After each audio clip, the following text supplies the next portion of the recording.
여자는 40대가 돼야 제대로 된 성을 안다라는 속설이 있죠. 20, 30대에는 성에 대해서 잘 몸이 깨어있지 않은 상태인 건 맞아요. 성욕이 많아도. 근데 그때 출산을 하잖아요. 20, 30대에 많이 출산을 하죠. 40대 출산하는 경우는 적으니까. 그래서 출산을 하고 애를 키울 때는 여성한테 관계를 원하는 호르몬이. 안녕하세요. 주식회사 리어그의 대표 세펀이 한재원입니다. 저는 부부 상담을 전문으로 하고 있고요. 심리상담 지원 프로그램을 운영하는 심리상담 기업의 대표입니다. 남자들은 그냥 전체적으로 성욕이 많아요. 근데 특별하게 더 많은 남자는 어떠냐? 성욕이 많다. 그런 사람들은 기운이 일단 넘치죠. 스태미너가 좋다고 얘기를 하잖아요. 기운이 넘치고 매일매일 관계를 갖고 싶어하는 사람들이 대부분이죠. 그래서 특별하게 남자가 어떤 사람이 성욕이 많다 적다 하고 하기는 좀 그런데, 제가 부부 상담을 많이 하고 남편분들, 남성분들, 예비신랑분들 또는 일반인분들을 많이 만나 뵙지만 이분들이 성욕이 많겠다 적겠다 하고 나오는 게 아니라 전체적으로 남성분들은 그냥 성욕이 많아요. 항상 많고, 아내분하고 관계를 안 갖는 분들을 보면 성욕이 없어서가 아니라 밖에서 하다가 잡혀오시거든요. 밖에서 딴 분들하고 관계를 갖다가 잡혀오시는데, 이제 왜 그러면 아내하고 관계를 갖지 않았냐라고 여쭤보면 아내가 너무 가족같이 느껴진다. 그 중에서 가장 많았던 대답은 와이프가 여동생같이 느껴진다. 그래서 내가 보호해야 되는 대상일 뿐 내가 성욕을 느끼면 안 되는 대상처럼 느껴져서 나는 외도를 했다.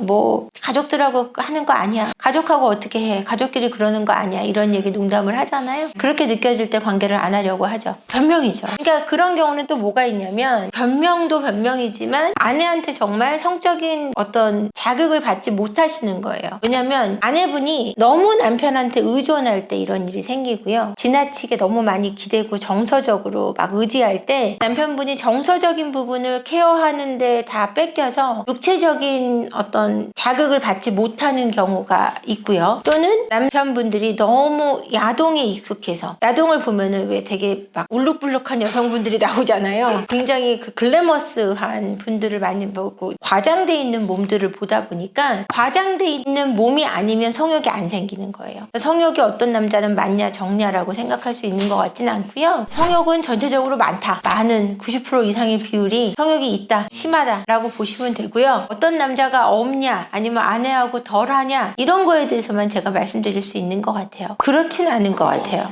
저는 그렇게 보진 않아요. 그러니까 성에 대해서 늦게 깨우친다는 표현이 맞겠죠. 성욕은 남자가 더 많냐 여자가 더 많냐를 따지는 거에 따라서 그거는 사람에 따라 좀 다를 수 있는 것 같아요. 그래서 여자는 무조건 성욕이 적다 이게 아니라 성에 대해서 조금 더 조심한다는 표현이 맞는 것 같아요. 왜냐면 남성들은 딱 한 번의 어떤 절정으로 그냥 그 자기의 쾌락을 느끼고 말면 되는데, 여자분들은 그랬을 때 책임져야 되는 게 10달이잖아요. 뱃속에 아이가 들어올 경우 10달 동안 내가 책임져야 되는 어떤 무게감이 있기 때문에 성에 대해서 자유분방함이 덜하다, 성적인 다양성의 추구가 훨씬 적다라고 말씀드릴 수 있을 것 같아요. 안전하지 않기 때문에. 또 아이를 낳았을 때 우리는 보통 20년까지 책임을 지잖아요. 그런 긴 책임의 세월이 여자들에게 더 무게감이 있기 때문에 여성들이 훨씬 성에 대한 다양성을 덜 추구한다고 말씀드릴 것 같아요. 성욕의 차이라고 생각하진 않습니다. 속궁합이 안 맞아서 오시는 분들의 경우는 어떤 케이스가 있냐면 두 가지 케이스가 있어요. 남자분이 관계를 안 하려고 해서, 두 번째는 여자분이 관계를 안 하려고 해서 이런 경우가 생겨요. 이렇게 속궁합이 안 맞으면 관계를 점차적으로 안 하게 돼요. 점점 안 하게 돼요. 했는데 재미가 없으면 그 다음에 또 하고 싶어요? 우리가 TV 프로 봤는데 너무 웃기고 재밌으면 그 다음 주 기다려지잖아요. 근데 재미없으면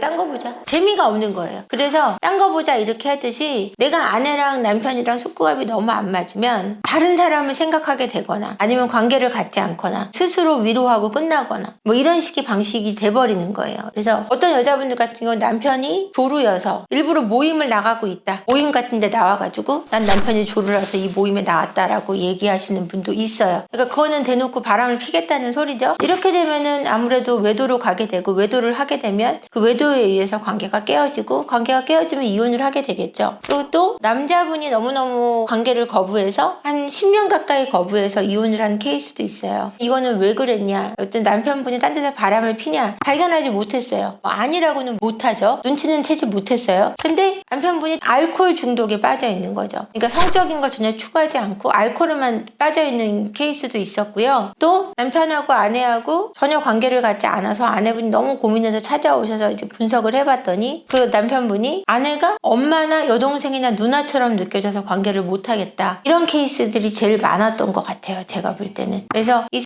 스트레스로 인해서 관계가 멀어지면 외도가 발생하게 되고 외도가 발생하면 관계가 깨어지게 되기 때문에 관계가 깨어짐으로 해서 이혼으로 가게 되는 거죠. 자, 스트레스는 정서적으로 멀어질 때 생겨요. 자주 싸워요. 자주 싸우다 보면은 자주 싸워놓고는 갑자기 얼굴 딱 맞대자마자 우리 하자. 이거 안 되잖아요. 감정적으로 멀어지면 안 하고 싶은 거예요. 그러면 스트레스가 되기도 하고 일을 계속 안 하다 보면 상대에 대해서 정서적으로 또 멀어져요. 그러니까 두 가지 방향이 있는 거죠. 정서적으로 멀어져서 스트레스가 되거나 스트레스를 안 하다 보니 정서적으로 멀어지거나 이렇게 되는 케이스가 있다고 보시면 될 것 같아요. 정서적으로 멀어져서 내가 관계를 요구했는데 한 3번 거절을 당하게 되면 정서적으로 더 멀어지게 되고 멀어지게 되면 말하고 싶지 않고 말하지 않다 보면 관계를 안 하게 되겠죠. 이런 식으로 자연스럽게 스트레스가 발생하게 됩니다. 속궁합이 잘 맞았는데도 외도를 하는 케이스들이 있어서 오기도 합니다. 근데 속궁합이 잘 맞으면 정서적으로 조금 비틀비틀 거리다가도 관계를 계속 자주 갖기 때문에 좀 덜 싸우게 되거나 아니면 더 싸워도 용서할 수 있는 확률이 올라가요. 그래서 속궁합은 잘 맞는데 성격적으로 너무 안 맞아서 상담을 오기도 합니다. 속궁합만 잘 맞으면 모든 게 해결되는 게 아니에요. 부부관계는. 정서적으로도 성격 차이가 발생했을 때 관계는 너무 잘 갖고 있긴 한데 낮에는 계속 싸우게 되는 거예요. 성격 차이라고 하는 것은 내가 어떤 것을 어떻게 받아들이느냐가 다르다라는 거예요. 그러니까 평상시에 설거지를 하는 방식도 다르거나 왜 이렇게 설거지를 해? 아니면은 왜 우리가 나갈 때 항상 열쇠를 안 챙겨? 열쇠 그럼 네가 챙기면 되잖아. 이런 작은 문제 갖고 크게 싸워서 오시기도 하고요. 또는 시댁 문제, 처가 문제로 자주 다툼을 하다가 속궁합은 잘 맞지만 이 문제를 우리가 풀어야 된다는 생각에 상담을 오기도 하십니다.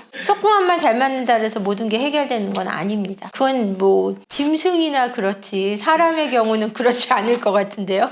그거는 사람마다 달라요. 20대에 성욕이 많은 여성분이 있고 30대에 성욕이 많은 분이 있고 40대에 성욕이 많은 분이 있는데 여자는 40대가 돼야 제대로 된 성을 안다라는 속설이 있죠. 이렇게 말하는 이유는 뭐냐면 20, 30대에는 성에 대해서 잘 몸이 깨어있지 않은 상태인 건 맞아요. 성욕이 많아도. 근데 그때 출산을 하잖아요. 20, 30대에 많이 출산을 하죠. 40대 출산하는 경우는 적으니까. 그래서 출산을 하고 애를 키울 때는 여성한테 관계를 원하는 호르몬이 훨씬 적게 나와요. 왜냐면은 관심의 대상이 남편이 아니라 아이라는 육아에 초점을 맞추기 때문에 그 호르몬이 덜 분비가 됩니다. 그러다 보니까 아이를 키울 때도 힘들고 이러다 보면 성에 대해서 관심이 떨어져요. 근데 40대가 되면 어느 정도 애들이 컸잖아요. 성에 의해서 어느 정도 내 몸도 길들여져 있기도 하죠. 그럼 성에 대해서 내 몸을 깨운 상태가 되는 거예요. 그러다 보면은 성에 대해서 더 극치를 느낄 수 있는 상태가 되는 거고 성에 대해서 즐길 수 있는 어떤 신체적, 정신적 여유가 생기기 때문에 훨씬 더 절정에 이룰 수 있다라고 생각하는 것 같습니다. 심리적 안정감뿐이 아니라 육체적인 경험도 어느 정도 쌓여있기 때문에 내 몸의 성감에 대해서 더 발전하게 되고 더 많이 알게 되죠. 익숙해지죠. 그러면은 훨씬 더 내가 쾌락적으로 성을 즐길 수 있는 상태가 되는 겁니다. 아니요. 남자가 줄어들지 않아요. 줄어드는 게 아니라 남성들은 성적인 다양성을 추구한다는 얘기를 제가 한 적이 있어요. 그래서 많은 여성과 관계 맺는 거를 원해요. 생물학적으로 그래요. 왜냐하면 많은 곳에 씨를 뿌리려고 하는 욕구가 있기 때문에 나의 자손을 번식하려는 욕구가 있잖아요. 그러다 보니까 성적 다양성을 추구하게 되고 이 다양성에 따라서 성욕이 줄어드는 것이 아니라 내 아내한테 익숙한 상대에게 성욕이 줄어든다라고 생각하시면 될 것 같아요. 그래서 쿨리지 효과도 있잖아요. 쿨리지 효과라는 게 뭐냐면 소에 새끼를 갖게 할 때 똑같은 암소가 들어오면 관계를 맺지 못해요. 근데 금방 다른 암소를 들여보내면 다시 관계를 맺을 수가 있어요. 그러니까 익숙한 상대에게 성욕이 감소되는 효과를 쿨리지 효과라고 하거든요. 그래서 이러한 효과가 남성들에게 강하게 적용된다고 생각하시면 될 것 같아요. 성욕이 높은 사람이 바람을 필 확률이 높냐? 성욕이 높다 그래서 바람을 피는 확률이 높은 게 아니라요. 내 파트너하고 마음껏 관계를 가질 수 있고 항상 그게 자극이 된다면 많은 파트너를 원한다고 해도 절제할 수 있는 힘이 있겠죠. 그러니까 성욕이 높은 사람이 아니라 결핍이 심각할수록 그러니까 어릴 적에 내가 받지 못했던 무조건적인 사랑이나 수용이나 인정 감정이나 이런 것들하니까 결핍이 심각하고 불안이나 우울, 충동 조절에 문제가 있는 분들이 성욕이 많으면 더 바람을 필 확률이 높아지는 거예요. 아무래도 부모의 자리가 건교하지 않았거나 부모하고 일찍 헤어진 경우 또는 엄마 아빠의 관계가 불안했던 경우, 매를 많이 맞는 학대, 정확한 정서적 케어를 받지 못한 케이스, 아버지로부터 전혀 인정을 받지 못한 아들, 엄마로부터 사랑받지 못한 딸, 이런 경우를 얘기할 수 있을 것 같아요. 속궁합이 안 맞으면 맞춰야 돼요. 속궁합이 안 맞으면 서로 대화를 많이 해야 돼요. 그러니까 왜 덜 좋은지 더 좋은지, 근데 그거를 자꾸 말할 수 있는 편안한 정서적인 소통이 더 이루어질수록 속궁합은 더 잘 맞아질 확률이 높아져요. 왜냐면 내가 원하는 걸 말할 수 있는 상대면 내가 어떻게 해야 더 느낄 수 있고 더 행복할지에 대해서 말하기가 편안하면 그걸 행해줄 수 있는 힘이 생기잖아요. 서로 정서적으로 가까우면. 그러니까 속궁합이 안 맞을 때는 서로 대화를 더 솔직하게 할 수 있는 태도가 필요합니다. 유대감을 늘리고 서로 더 배려하고 더 많이 솔직해질 수 있는 더 속 시원한 대화가 필요하다라고 생각하시면 될 것 같아요. 많죠. 부끄러워하죠. 왜냐면은 정서적으로 어렸을 때 여성들은 어머니에게 야 남자랑 자면 안 돼. 끝이야. 뭐 이런 얘기를 저희 세대만 해도 많이 듣고 자랐고 요즘엔 좀 덜 그런다고 하더라도 그걸 조심시키려고 하는 엄마들이 더 많고 아빠들이 더 많고 자기는 남의 딸 데려와 놓고는 내 딸은 주고 싶지 않고 그런 거 아닙니까? 그러다 보니까 이제 그런 문화적인 사회적인 분위기 때문에 내가 성을 즐기는 게 굉장히 죄악시되거나 또는 굉장히 부끄러운 일이 될 때 솔직하게 내 몸으로 쾌락을 느낀다는 게 굉장히 부끄럽게 생각하는 여성분들이 많아요. 그랬을 때 아무래도 서로 솔직해지기 힘들고 이러면 훨씬 더 성을 즐길 수 있는 확률은 내려가겠죠. 여자가 아이를 낳을 때 잠깐 부끄러움을 모르는 호르몬이 발생한다 그래요. 왜냐면 아이를 낳아야 되는데 그게 너무 부끄러우면 어디 가서 아이를 낳을 수가 없잖아요. 그때 그런 호르몬도 나온대요. 아이를 더 키우게 강력하게 아이를 더 케어할 수 있는 힘이 생기도록. 그러니까 나이가 들면 조금 부끄러운 게 덜해지기도 하고 경험하고 익숙해진 거에 대해서 말하기가 좋아지는 거죠. 복합적이죠. 인간의 몸은 신비롭습니다. 그거는 굉장히 어려울 것 같아요. 나한테만 성욕이 없을 수 있거든요.